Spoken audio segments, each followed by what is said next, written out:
What's good, you guys? Ian back with another video on the channel. This is gonna be my first round recap of last night. The second round starts in about 3 minutes, so I'm trying to get this out pretty quickly. But last night was a pretty interesting night. There was some surprise picks, a couple trades. A lot of it kind of went the way that we thought, but there was also a few that were really shocking. So I'm gonna go through kind of my categories, kind of the not really tiers, but my favorites, my least favorites, all that. Kind of explain it a little bit. Should be a little bit quicker video than normal. Kind of just overviewing what I saw and what I liked and what I didn't like. So without further ado, I'm gonna get right into it. My first part is my favorite fits and picks. Um, I really liked Alex Starr. I wouldn't say falling to number two, but the Wizards getting him at number two. I think he's going to be the best player in the class potentially within the next 2 or 3 years. I think he'll be able to make an immediate impact on the defensive end for Washington, while also trying to build that identity for Washington just in general. I thought overall Washington had a good draft. They had him. They got Bub Carrington, of course, Keyshawn George. I'll mention them later, but really strong start for the rebuild once again for Washington. Reed Shepard in Houston, his shooting is going to space the floor perfectly for them. Stephon Castle, point of attack defender on the perimeter to pair up with Wemby is going to be really nice. Obviously, the shooting is kind of his main swing factor right now, but he does just about everything else. People are going to hate on Zach Edey at 9. I love it. It could be considered a reach, but the fit is there. The fit is just like a glove. 7'4", 300. They need an interior presence so Jaren Jackson can roam around and just play help side defense and also be able to space the floor a little bit more. So I really like the fit there.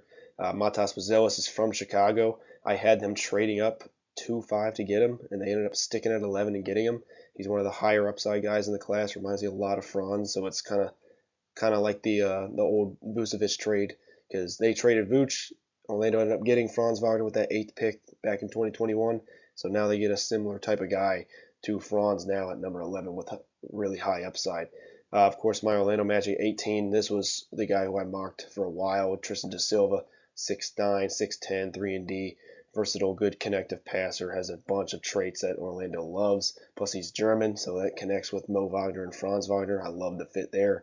Deron Holmes with Jokic is probably going to look like an all rookie player from early on, which I really think he'll be able to play from day one.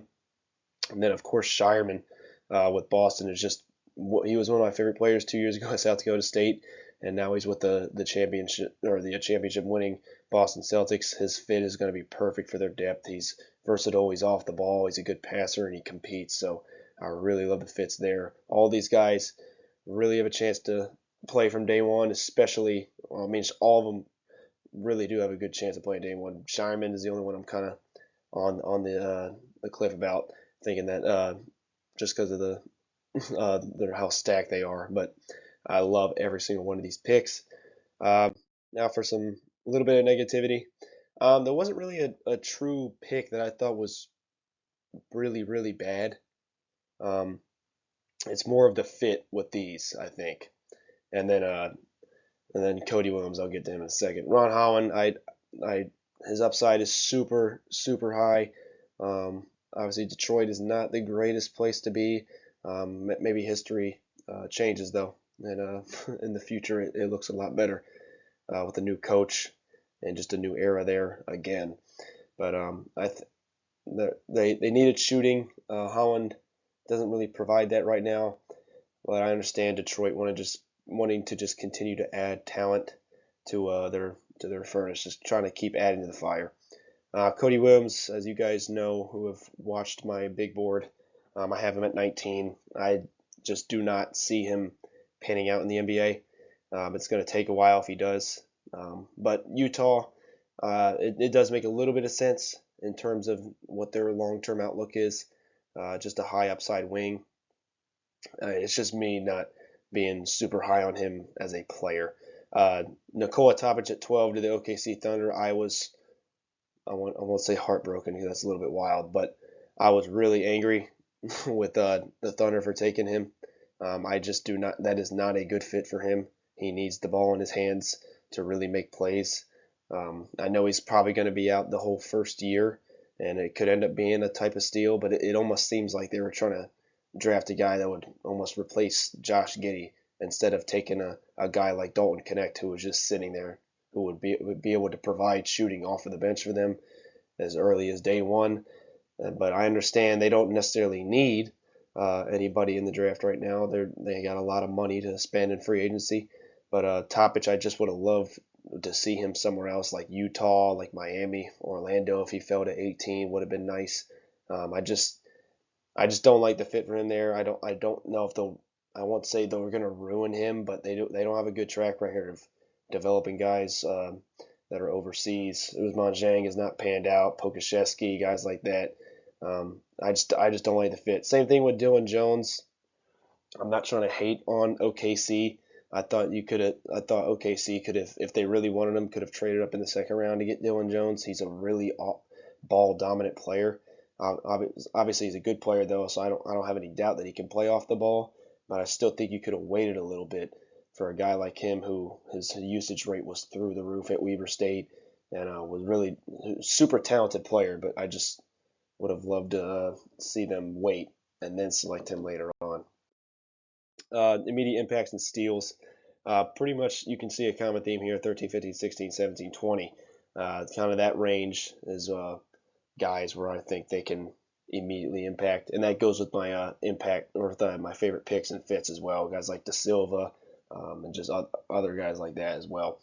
Devin Carter, of course, they just traded Davion Mitchell like 15 minutes ago, 30 minutes ago, something like that. So that makes sense.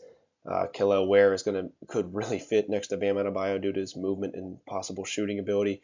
McCain is going to bring shooting from day one. Dalton Connect was probably the steal of the draft on paper. I can't believe that he continued to fall after his insane production in college. Six 35 plus point games. I just didn't understand it. So LA gets JJ Redick gets his guy at 17. Jalen Tyson, I think, can make an immediate impact with his shooting, a little bit of a scoring ability, and his connective passing and playmaking. I like to see him play off the ball a little bit more. Defensively, he needs to get better, but he could impact from day one. Terrence Shannon's another guy who is a steal, basically almost a lottery talent, a terror in the open floor, super athletic, and a really good shooter. He's just a little bit older, but I think he could really help out Minnesota. Ryan Dunn is the best defender in the class, all around defender in the class, shot blocker, rebounder, and the perimeter defense. So that's going to help Phoenix, even if it's just like 10 to 12 minutes, just to lock up guys. That's what he's going to bring. And then Isaiah Collier should have went much earlier. He's a bulldog. He's a bowling ball when he's driving to the rack. Rim pressure is his game, and I think he could really develop long term with Utah. Surprise picks. Number one, Risa Shea. I want to went Sarr or Klingon, just in terms of fit, I guess, because Atlanta really could be a playoff team. They dealt with a little bit of injury, kind of just iffy situations. They just traded AJ Griffin, so that it made sense for Risa Shea, I guess. But I'm not totally against it. I think Risa Shea has a chance to be a really nice player. I just think that they could have went a different direction there. At 7, Klingon was kind of a surprise. I was like, it was more like I just didn't want to see Klingon there. I would have rather seen him in Memphis, but we get to see Edey instead, which is just as good. So Klingon obviously kind of sitting behind Williams and DeAndre Ayton right now. I could see Robert Williams getting traded within the next hour, if I'm being honest. But I do like the fit there if he is moved or other guys are moved. So that could definitely be a nice building piece for them. And they just got Denny Abdia, so I like that as well. To 8, you got Rob Dillingham going to Minnesota after San Antonio received 2 picks that will get a 12 and 13-year-old kid in 2030 and 2031. So that was an interesting trade. It's a shocking pick, but I really like the value that he can bring Minnesota off the bench early on. I really like the scoring that he's going to bring. That was my biggest need for Minnesota. They needed some scoring off the bench and just some guys to take pressure off of Anthony Edwards in terms of the ball handle and all that. I know Conley's getting up there in age though, so that's where I really like it. And then they obviously got Shannon as well. AJ Johnson was a huge surprise, of course. 6'4", 170 pounds, super young, long-term guy for sure. I thought they could have waited till 33 to take him. I thought they could have went Ryan Dunn. Thought they could have went a few different places just to help their team now, but I'm not totally against it. He hasn't played yet. It's gonna be a long-term process for this guy though. So hopefully the future outlook looks good for him. He had a good combine, so wishing all the best for him. Project Upside picks, the font kind of got smaller. I don't know why, but of course Tijon Salon at 6. That was kind of a surprise that he went that early. I probably could have put him in the surprise picks too, but obviously one of the highest upsides in the class. Got a little Obi Toppin, Patrick Williams type of player. Versatility defensively, he's athletic, he can shoot. He just sometimes looks like he doesn't even play basketball out there. So the IQ, the growth is all going to come just from playing in the NBA. Bub Carrington, really liked this pick. He's a bucket getter. He was rising for a while. He made like over 100 something pull up jumpers on the season for Pitt. Showed his versatility offensively with his playmaking, and showed that he can be a good rebounder as well. He grew like a foot in high school. He's like 6'4", 6'5" now in shoes. I think he could honestly be a long-term solution there at either point guard or just the combo guard position. Jacoby Walter, a guy who I was kind of starting to get lower on towards the end of the draft process. I had him in the mock draft going at 31 to Toronto, but he goes at 19. I guess this could end up being like a Gary Trent Jr. Replacement. I don't really see him going back based off this pick. But he's aggressive. He needs to really work on his handle though, and the IQ and just the shot taking. But excellent movement shooter, really good shooter overall. Has a chance to be a pretty solid player at the NBA, I think. Yves Missi, he's only played like 4 or 5 years of organized basketball. New Orleans kind of had a need there, but I wouldn't call it a huge need. I think they probably could have addressed it in free agency. They got Larry Nance still, but he's a project. That's going to be a time. It's going to take time for him to make an impact on the offensive end. Defensively, he's obviously super energetic though, so I like that. Keyshawn George, 6'8" wing, 3-and-D, who's shown some really nice passing upside. I was a little bit lower on him than some people. Washington could end up with a nice player here at 24 after trading with New York. And then, of course, New York at 25, Pacome Dadiet, probably a draft and stash, 6'8", 6'9", kind of a combo guard wing that can shoot.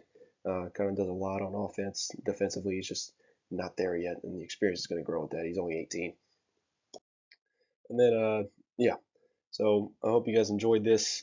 Best available today for the draft that is happening right now. You got Kyle Filipowski, obviously. You got Tyler Kolek. Antonio Reeves for Kentucky was the name that popped up. You got Bronny James, of course. Jamal Shead, Nikola Jurisic, my guy. Oso Ighodaro. A bunch of guys today. There's a bunch of talent. This class is deep. There's going to be a guy on day 2 that is going to make an impact from day 1. It's just a matter of time until we figure out who it is.